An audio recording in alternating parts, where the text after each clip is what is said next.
Mr. Wood, if you'd like to either read a comment or have your first victim speak, you can do that now. Thank you. Before I do that, Your Honor, I did neglect to say that Samantha Gwilliam will also be reading into the record the statement of her father, which was included in the PSI if the court permits. All right, the court will so permit that on your request. And with that, then we would ask that Samantha be allowed to make her statement now. Very well. Ms. William, then if you'd like to come forward and you can provide your statement at that lectern right in front of you. Please state your name for the record as you begin. My name is Samantha Gwilliam. Do you want me to do my father's after mine or do it before mine? It's up to you. I'm going to read his first. This is what my father wrote. His name is Ronald Douglas. He is writing on behalf of myself and my now deceased wife. I would like to share thoughts about the impact of the actions of Lori-Vallow on our family.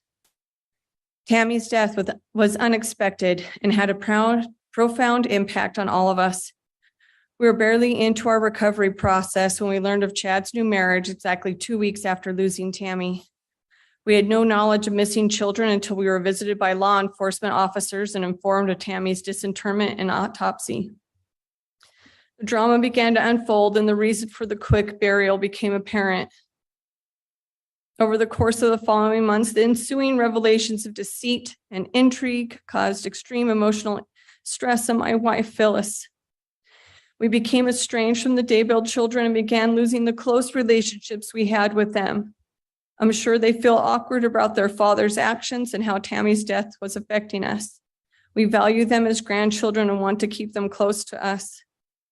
While Phyllis was already battling her leukemia of over 30 years, the emotional stress of this drama seemed to accelerate her declining health. Her remaining months of life were full of strain and heartache. Lori entered Chad's life long before we were aware of any interaction between them. In retrospect, we see that Chad was living a double life and the bonds of his family were being eroded due to his involvement with Lori. The eternal ramifications of her actions are yet to be calculated. Lori needs to pay for her actions according to the laws of mortals. She will still answer according to the laws of God when she passes from this life. Ron Douglas. This is my statement. Over the last few years, I've often thought about what I would ever say to you, Lori. I've often thought about what my sister would have said too. The minute I found out that Chad had quickly remarried after the death of my most beloved sister, Tammy, it confirmed what I had always felt. You see, the minute I received the phone call that she had died, I knew something had happened to her, but I didn't know why I would feel that way. So when we were told by Chad that he had married you and that it had happened 2 weeks after Tammy had been buried, my heart knew. I researched you like any true woman would to find out who you were. What did I find?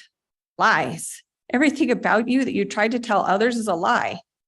Your Honor, at this point, I'm going to object. I don't believe this falls within the statute or within the Idaho Constitution or within Idaho versus Payne. All right, Mr. Thomas, your objection is noted. It's overruled. The court will be able to consider and ferret out these statements and properly consider what's in the record. You can continue, Ms. William. We asked, what's her name? Lori Bryan. Well, that was a lie. That was 2 husbands ago. So as I searched, what happened to your previous husband? She told us that he had died from a heart attack. Lie. He died from being shot. I asked, are there children? I was told we will be empty nesters. That's a lie. The police ask us about missing children. You answer, the children aren't missing. They're safe and happy. It's a lie. Your children, your poor children were dead and buried on Chad's property, and my sister was told was sick and her health was failing. Well, that was a lie. I had seen her with my own eyes 2 weeks prior. She was very healthy. We have to go through her being disinterred and having an autopsy done. Was glad to get some answers and some truth after so many lies. But to find out what we knew in our hearts all along, she had been murdered by those who saw her as an obstacle to a plan.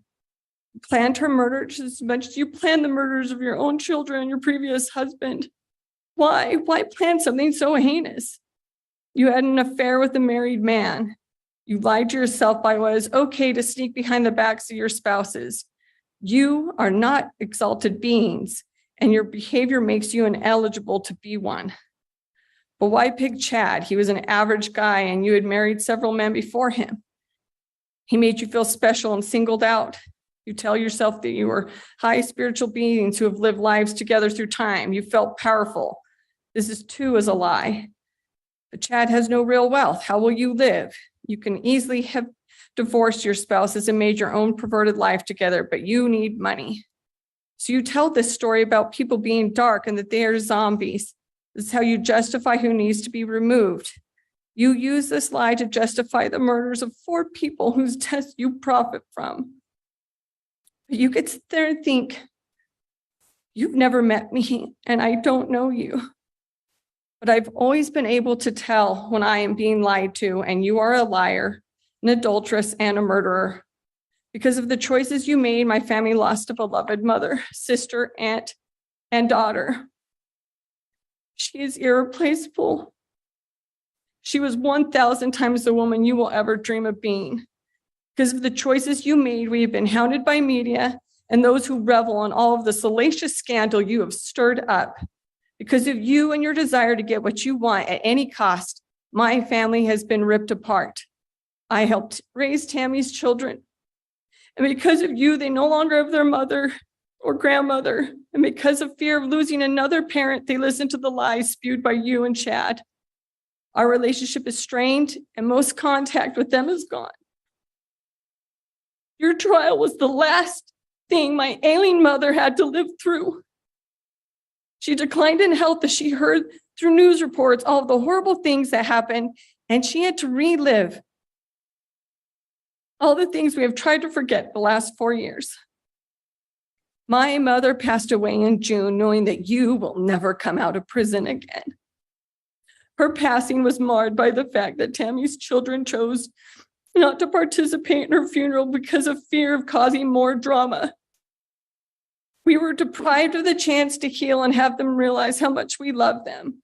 We don't blame them for what happened, but we blame you and Chad for all the lies you've told and ripping apart this family. We didn't do anything. My parents are not evil. They did not deserve to lose their grandchildren on top of losing their daughter.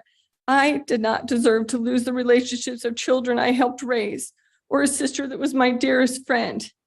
I am not a dark person or a zombie, and for me and my family to be portrayed that way is unacceptable. Lucky for me, the world can see the truth as much as I can. Everyone now knows what liars you are. They now all know what horrible things you have done. You will have to live in your prison cell for the rest of your life. You are not an exalted being, and there's no huge event that is going to save you. No jail walls are going to fall so you can leave. No angels are coming to rescue you. You made judgments of others and determined if they should die based on the fact that they might do bad things and we need to kill them before they do. That is not how the atonement works. We cannot punish and judge others on things they haven't happened yet, but you did. You have also made choices that have led you here. You have been judged by the court and you have been found guilty. Your consequences are before you. I miss my sister every day. I will grieve her and now the loss of my mother for the rest of my life. I will always remember them. As for you, I choose to forget you. And as I leave this courtroom today, I choose to never think of you again. Thank you. All right, thank you for the impact statement, Ms. William.